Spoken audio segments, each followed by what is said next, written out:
근데 사업가였던 트럼프가 이게 어떻게 갑자기 백악관에 이렇게 입성을 하게 된 걸까요? 예, 트럼프가 미국 정치계의 혜성처럼 등장했다고 알려져 있지만 사실 그가 정치 활동을 시작한 건 1987년부터입니다.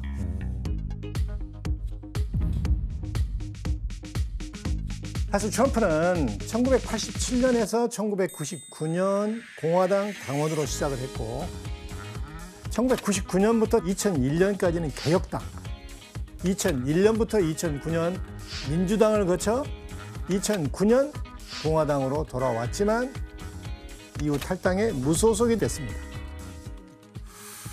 여러 번 당적을 바꿔가면서 꾸준히 정치에 관심을 가졌던 거예요.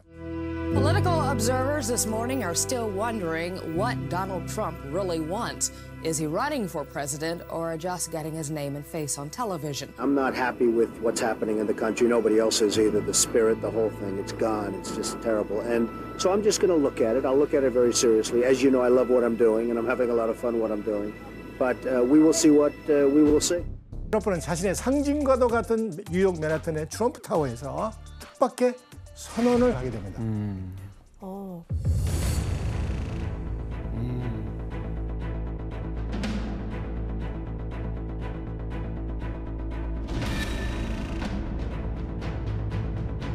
The U.S.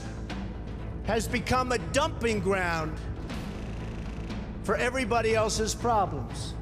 I'll bring back our jobs from China, from Mexico, from Japan, from so many places. I'll bring back our jobs and I'll bring back our money. Sadly, the American dream is dead. 출마 선언 전인 5월 여론조사에서 트럼프의 지지율은 겨우 3%였습니다. 3? 그런데 출마 선언 이후 지지율이 12%로 상승하게 됩니다.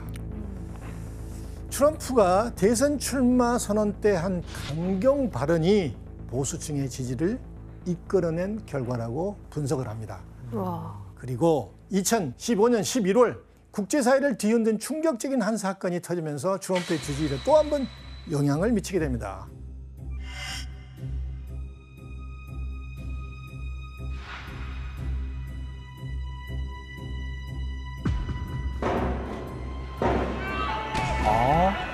폭탄 테러?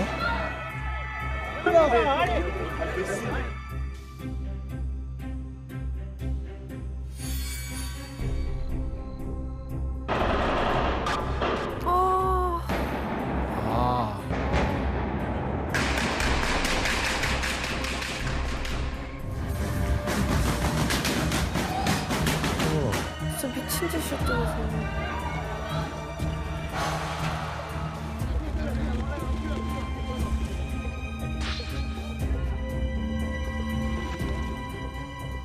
프랑스 파리 6곳에서 벌어진 동시다발적 테러로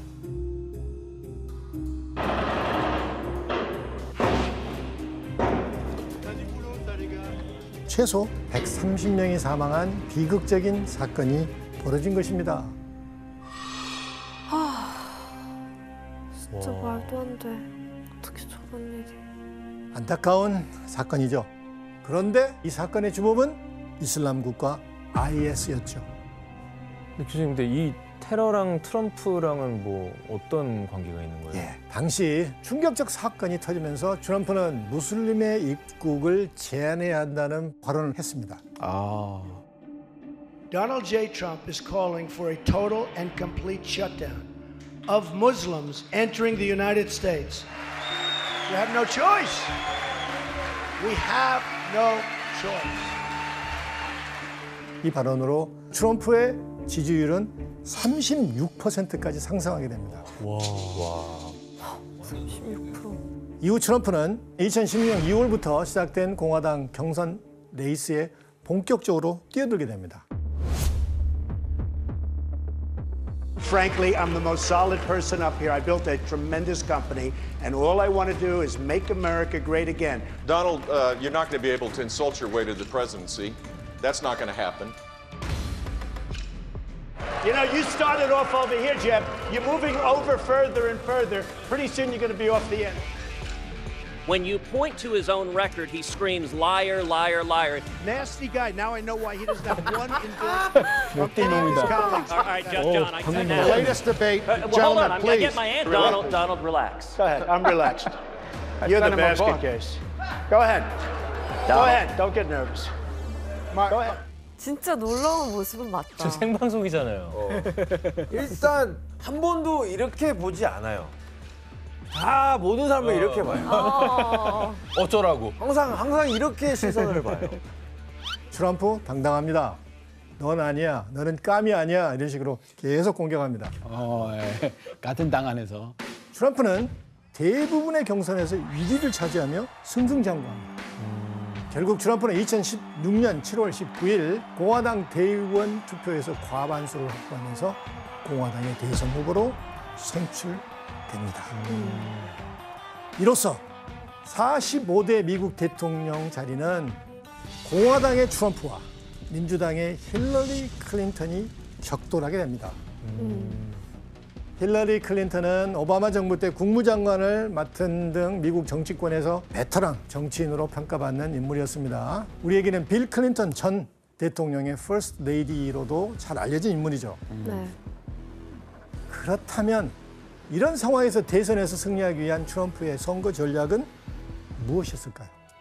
더 위대한 미국? 예. 2016년 트럼프가 내건 슬로건은 바로 미국을 다시 위대하게 Make America Great Again. 사실 이 슬로건은 그 자체로는 센세이셔널하지는 않았습니다. 왜냐하면 이전에 미국 대선에서 이와 비슷한 슬로건들이 꽤 여러 번 나왔습니다. 심지어 레이건 전 대통령은 1980년 대선에서 이 슬로건을 똑같이 쓰기도 했습니다.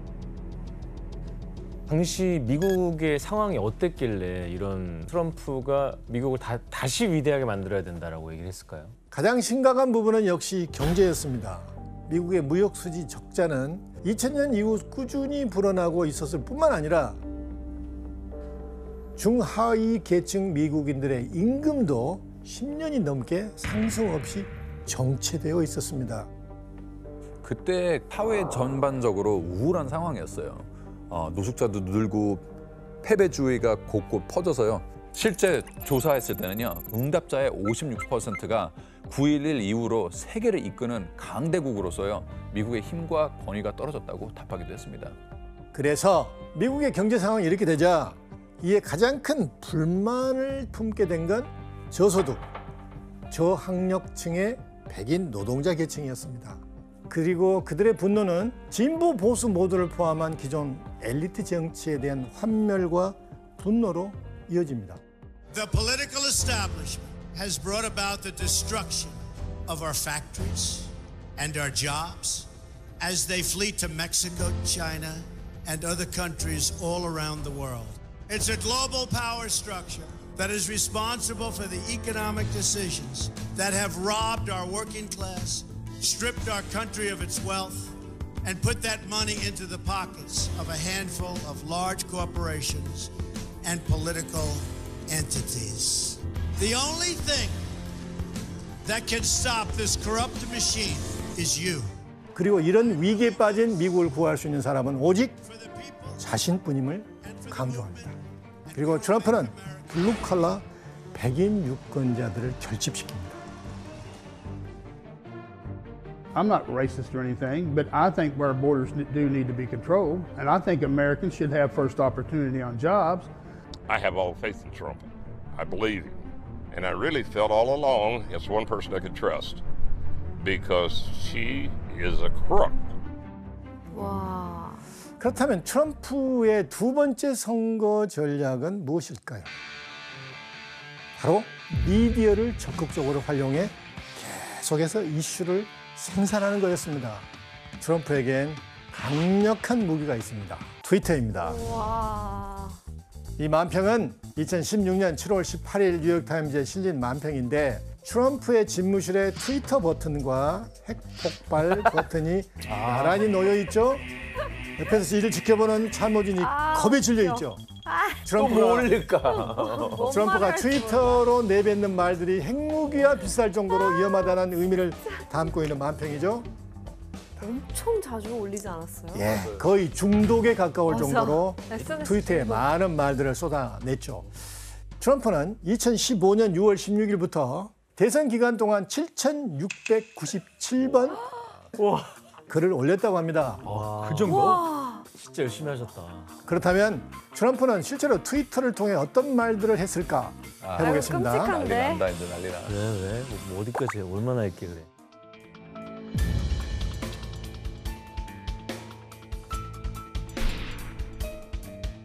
곧 무능한 정치인들이 참전 용사보다 불법 이민자들을 더 잘 대우하는 시기가 올 것이다.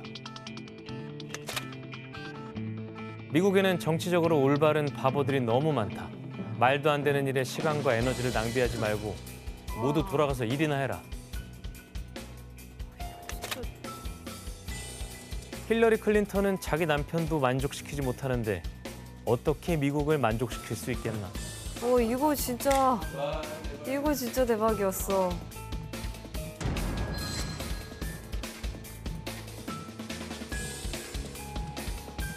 마지막 트럼프는 누구보다 적극적으로 언론을 잘 이용할 줄 아는 사람입니다. 그는 부동산 재벌 시절부터 일관되게 무풀보다 악플이 낫고 무명보다 악명이 낫다 이렇게 생각을 했죠. 실제로 트럼프가 부동산 사업을 하던 당시 이에 대해 남긴 글이 있는데 규현 씨가 한번 읽어줄래요? 나는 사업가고 하나의 교훈을 배웠다. 즉 좋은 평판은 나쁜 평판보다 낫다. 그러나 나쁜 평판은 때때로 평판이 전혀 없는 것보다 낫다. 간단히 말해서 논란이라는 건 장사가 된다는 말이다. 와. 확고한 것 같아. 확실해요. 자신의 개념 자체가.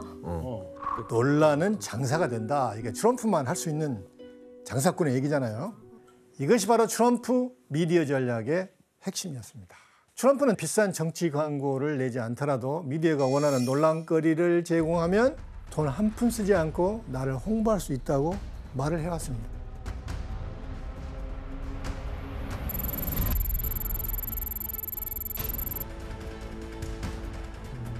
사실상 트럼프의 자극적인 막말들은 의도된 논란거리라고 할 수 있습니다. 와, 그럼 앤더스 씨 이 정도면 확실히 그 비용을 아꼈네요. 완전히 아꼈죠. 2016년대 대통령 선거 비용을 집계했을 때 힐러리는 미디어 홍보로 2억 2,700만 달러. 그러니까 전체 선거 비용의 80%를 쓴 반면 트럼프는 고작 8,300만 달러만 썼다고 합니다. 차이가 많이 나네요. 3분의 1이네, 3분의 1 거의. 트럼프가 남기는 트위터의 글들은 자칫 그 힘을 발휘합니다. 사람들은 트럼프의 트윗과 자극적인 알고리즘에 점점 중독되어 갑니다. 이것은 확실한 현혹과 선동의 효과를 가져옵니다.